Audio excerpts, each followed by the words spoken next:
കർണാടക മംഗളൂരുവിൽ ആൾക്കൂട്ടയാക്രമണത്തിൽ കൊല്ലപ്പെട്ടത് മലയാളി. വയനാട് പുൽപ്പള്ളി സ്വദേശിയാണ് കൊല്ലപ്പെട്ടത്. മംഗളൂരു പോലീസ് പുൽപ്പള്ളി പോലീസുമായി ബന്ധപ്പെട്ടാണ് ഇക്കാര്യം അറിയിച്ചതൊപ്പം കുടുംബത്തെ കണ്ടെത്തിയിട്ടുമുണ്ട്. വിവരങ്ങളുമായി മുഹമ്മദ് റഹീസ് ചെന്നൈയിൽ നിന്ന് ചേരുന്നു. റഹീസ്, ദാരുണമായ സംഭവമാണ്. മാനസികാസ്വാസ്ഥ്യമുള്ള ആളാണ് ഈ പുൽപ്പള്ളി സ്വദേശി എന്ന് മനസ്സിലാക്കുന്നു. ഈ ആൾക്കൂട്ടയാക്രമണം എന്തിനായിരുന്നു? ആരാണതിന് പിന്നിൽ? അത്തരം വിവരങ്ങളൊക്കെ ഇപ്പോൾ പുറത്തു വന്നിട്ടുണ്ടോ?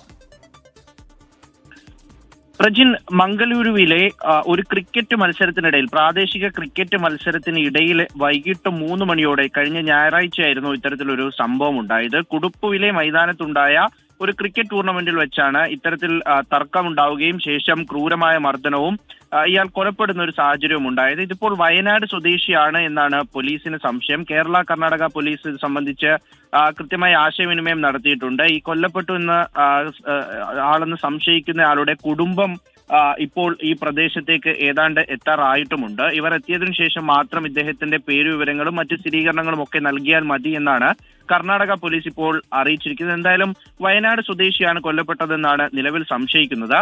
ഈ മർദ്ദനം സത്യത്തിൽ ഇദ്ദേഹം പ്രകോപനപരമായി എന്തോ സംസാരിച്ചു, അതിന്റെ പേരിലാണ് മർദ്ദനവും പിന്നീട് കൊലപാതകവും ഇത് അദ്ദേഹം കൊല്ലപ്പെട്ടതുമെന്നാണ് മംഗളൂരു പോലീസ് അറിയിക്കുന്നത്. സംഭവവുമായി ബന്ധപ്പെട്ട് ഇന്ന് ഉച്ചയ്ക്ക് 15 പേർ അറസ്റ്റിലായിട്ടുണ്ട്. ഒരു ഓട്ടോ ഡ്രൈവർ സച്ചിൻ എന്ന പേരുള്ള ഒരാളാണ് ഈ മർദ്ദനത്തിന് തുടക്കമിട്ടതെന്നാണ് ദൃക്സാക്ഷികൾ പറയുന്നത്. 19 പേരെ ഈ കേസുമായി ബന്ധപ്പെട്ട് 19 പേർക്കെതിരെയാണ് പോലീസ് കേസെടുത്തിരിക്കുന്നത്. ഇതിൽ 15 പേരെ കസ്റ്റഡിയിലെടുത്തു. 4 പേർ ഒളിവിലാണെന്നാണ് പോലീസ് പറയുന്നത്.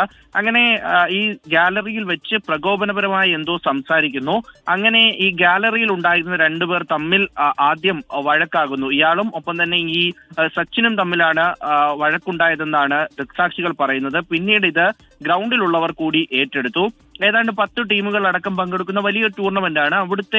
അവിടുത്തെ തന്നെ ആളുകളും ഓരോരോ ക്ലബ്ബുകൾ കേന്ദ്രീകരിച്ചുള്ള മത്സരവുമാണ് നടന്നുകൊണ്ടിരുന്നത്. അങ്ങനെ കാണികളായിട്ട് ഉള്ളവർ എല്ലാം പരസ്പരം തമ്മിൽ അറിയുന്നവരുമാണ്. അപ്പോൾ അങ്ങനെ ഗാലറിയിൽ വെച്ച് ഇതൊരു ചെറിയൊരു വഴക്കായി മാറുന്നു. പിന്നീട് അതൊരു വലിയ ആൾക്കൂട്ട മർദ്ദനത്തിലേക്ക് മാറുകയായിരുന്നു. അങ്ങനെ സ്റ്റെമ്പും ഒപ്പം തന്നെ ബാറ്റും ഒക്കെ ഉപയോഗിച്ചുകൊണ്ടാണ് ഇയാളെ ക്രൂരമായി മർദ്ദിക്കുന്നത്. തലയ്ക്ക് കാര്യമായ അടിയേറ്റിരുന്നു.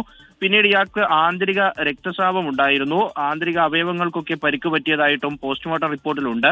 അങ്ങനെ ഇയാളെ ഈ അടിച്ച് അവശനാക്കിയ ശേഷം ഇയാൾ മരിച്ചു എന്ന് കരുതി റോഡരികിൽ ഉപേക്ഷിക്കുകയായിരുന്നു. പക്ഷേ പോലീസ് എത്തി കാര്യങ്ങൾ മനസ്സിലാക്കിയപ്പോൾ ഇയാൾക്ക് ജീവൻ ഉണ്ട് എന്നാണ് അവർക്ക് തോന്നിയത്. അങ്ങനെ ആശുപത്രിയിൽ എത്തിച്ചു. പക്ഷേ ആശുപത്രിയിലേക്ക് എത്തിക്കും വഴി ഇയാൾ മരിച്ചു എന്നാണ് ഈ പോസ്റ്റ്മോർട്ടം റിപ്പോർട്ടിൽ പറയപ്പെടുന്നത്. അതിനുശേഷം 2 ദിവസം പോലീസ് കൃത്യമായ അന്വേഷണം നടത്തി ഇത് ഏത് എവിടെയുള്ള ആളാണെന്ന് മനസ്സിലാക്കാൻ പിന്നീടാണ് മലയാളിയാണ് എന്ന സൂചന ലഭിച്ചിരിക്കുന്നത്. എന്തായാലും നാളെ രാവിലെയോടെ കൃത്യമായി ഇത് മലയാളി ആണോ അല്ലയോ എന്നുള്ളത് വ്യക്തമാകും. പ്രജിത്ത്, മുഹമ്മദ് റഹീസാണ് വിശദാംശങ്ങൾ നൽകിയത്.